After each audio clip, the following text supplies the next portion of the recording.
Halo semuanya, masih bersama dengan saya Revios Family 99.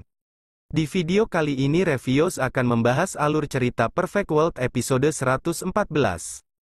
Di mana episode sebelumnya Si Hao yang bangkit dari kematiannya dan sukses membalas dendam kepada 3 sekte. Dan terus berusaha mencari jalan menuju dunia alam atas. Tapi sayang Si Hao sudah mencari petunjuk kemana-mana. Tetap masih belum juga menemukan jalan yang dituju. Malah melainkan terjerumus dalam terjebak para wanita iblis yang ingin memanfaatkannya. Dan di episode kali ini yang Revios akan bahas. Akhirnya Si Hao yang berhasil menemukan titik teleportasi. Yang bisa membawanya naik menuju ke dunia alam atas tempat orang tuanya. Mampukah Si Hao menembusnya dimensi dunia lain? Oke, tanpa basa-basi mari kita langsung saja mulai ke ceritanya, let's go. Setelah Si Hao kembali ke Gunung Sanseng dan membaca tumpukan buku kuno, guna mencari informasi menuju alam atas. Kini dia pergi ke Aula Butian mencari informasi menuju dunia alam atas. Sejenak dia teringat Yue Chan sedang berjalan melewatinya. Si Hao yang merasa formasi di altar Aula Butian masih belum lengkap mencoba mengalirkan energinya ke titik pusat altar tersebut. Berharap dengan mengalirkan energi bisa mengaktifkan formasi. Tapi siapa sangka muncul pesan yang ditulis oleh Yue Han. Si Hao tersenyum saat membaca pesan itu. Kemudian terbang meninggalkan Aula Butian. Di benteng Dewa Iblis peninggalan kuno dan perang kuno. Sejenak Si Hao mencermati gerbang besar itu. Kemudian ada sesuatu muncul dan menjelaskan kalau orang yang berhasil melewati 108 tantangan, maka bisa berjalan di jalan itu. Tapi bila gagal akan mati di sini. Apakah itu jalan langit? Si Hao pun masuk ke dalam gerbang itu untuk mencari tahu di dalam aula pertempuran.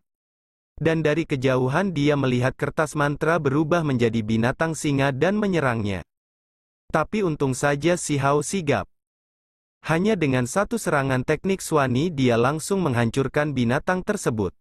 Di rintangan pembuka binatang Visio di pertarungan ini Si Hao kembali teringat kakeknya yang pernah melawan Visi saat mencari obat. Sembari bernostalgia dia menggunakan cara bertarung seperti kakeknya hingga saat terakhir Si Hao dengan sengaja membiarkan dirinya ditelan. Sedangkan Si Hao tak menyangka kalau binatang yang terbuat dari kertas mantra Bia mengembangkan teknik harta dan menggabungkan runai secara acak. Saatnya mengakhiri pertarungan dengan menggunakan rumput ilahi dan teknik niatan pedang dia merobek tubuh binatang pisu agar bisa keluar. Tetap dengan teknik itu akhirnya dia berhasil menghancurkan binatang pisu tersebut.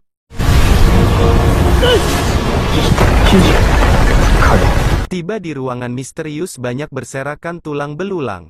Bisa dipastikan kalau itu adalah para jenius zaman kuno yang gugur di sana. Sembari menghampiri tungku pola kuno satu menjelaskan kalau tungku itu dulunya artefak tingkat dewa. Sayangnya kini sudah rusak parah. Si Hao yang tak mau rugi mengambil dan menyimpannya. Kemudian dia mengamati sekitarnya melihat kalau benteng Dewa Iblis ini sudah dihancurkan. Dan mungkin saja jalan langitnya juga hancur. Sedangkan satu merasakan fluktuasi kekuatan hukum yang aneh di sana. Kekuatannya sama seperti kekuatan formasi teleportasi super. Dan Si Hao meraih giok bercahaya yang melayang satu. Melihat ada pola simbol yang samar tapi tanpa ada kekuatan hukum itu menunjukkan kalau formasinya pernah diaktifkan belum lama ini. Sedangkan Si Hao melihat simbolnya mirip dengan simbol saat petaka melanda. Dan polanya juga mirip dengan pola yang ada di tubuh kura-kura raksasa. Apakah itu berasal dari Istana Supreme Setu? Dan akhirnya dia mengerti. Si Hao menyimpulkan mungkin kura-kura raksasa yang membawa Istana Supreme mengaktifkan formasi teleportasi untuk pergi ke dunia alam atas. Sehingga mengakibatkan benteng Dewa Iblis hancur. Si Hao juga menyimpulkan kalau dilihat dari bentuknya formasi teleportasi telah memicu kekuatan, kekacauan dan merobek celah di tempat itu. Melihat Si Hao yang sudah pesimis menuju dunia lem atas. Satu sedikit memberi harapan dan penjelasan tentang formasi ini. Menurut pemahamannya menurutnya benteng Dewa Iblis akan pulih dengan sendirinya. Mendengar Si Hao yang tak percaya. Dia menyuruhnya merasakan aliran kekuatan Runei di sana. Kemudian si Hao menggunakan mata pupil ganda untuk mengamati area di sekitarnya. Dia melihat banyak tulisan kuno yang terpampang. Dia pun menanyakan berapa lama waktu pemulihannya. Satu yang menjawab selama beberapa dekade membuat si Hao terkenal metal karena dia tak ada waktu lagi untuk menunggu. Sekali lagi dia menggunakan mata pupil ganda di sebuah batu. Dia melihat gambar kakek burung. Kemudian adegan berpindah di luar istana awan langit.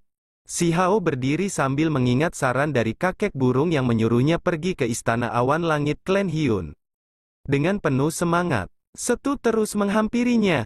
Si Hao sambil mengatakan kalau formasi di sana memang formasi menuju dunia alam atas. Tapi sedikit ada cacat, jadi dia menyarankan agar si Hao mengikuti instruksinya. Agar bisa mengaktifkan formasi itu.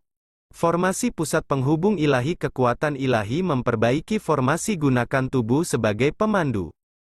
Aktifkan formasi. Setelah formasi kembali aktif sejenak, si Hao teringat pesan Kaisar Si. Dia menggunakan pesan Kaisar Si sebagai motivasinya menuju alam atas.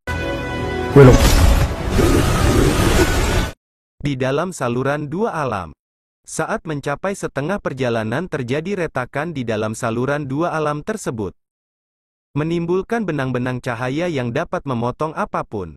Tiba-tiba muncul celah, retakan kehampaan memaksa si Hao dan Setu masuk ke dalam kotak perunggu. Tapi semua percuma, kotak perunggu pun tak mampu bertahan. Terpaksa dia menggunakan tungku pola kuno yang rusak untuk melindunginya, tetapi gagal. Akhirnya dia menggunakan belati penakluk iblis untuk mendobrak kekuatan kehampaan. Tetap juga gagal, membuat mereka terjatuh dari saluran dua alam itu. Di hutan jamur beberapa orang sedang bekerja, terlihat kilatan cahaya seperti binatang meteor jatuh menabrak bumi. Di dekat area itu membuat orang-orang di area itu berlindung dari lontaran batu akibat tabrakan. Setu yang terlebih dulu bangkit menanyakan keadaan si Hao yang masih terkapar. Kemudian si Hao duduk bersila memulihkan diri. Setelah itu dia bangkit dan mengamati area sekitar. Meski pendaratannya sangat mulus, akhirnya si Hao berhasil menuju alam atas. Nah, film pun selesai. Bagaimana ya guys petualangan si Hao selanjutnya di alam atas ini? Kita tunggu saja episode selanjutnya minggu depan ya guys. Dan terima kasih yang sudah menonton videonya sampai selesai. Reviewers pamit dulu, thanks for watching, bye bye.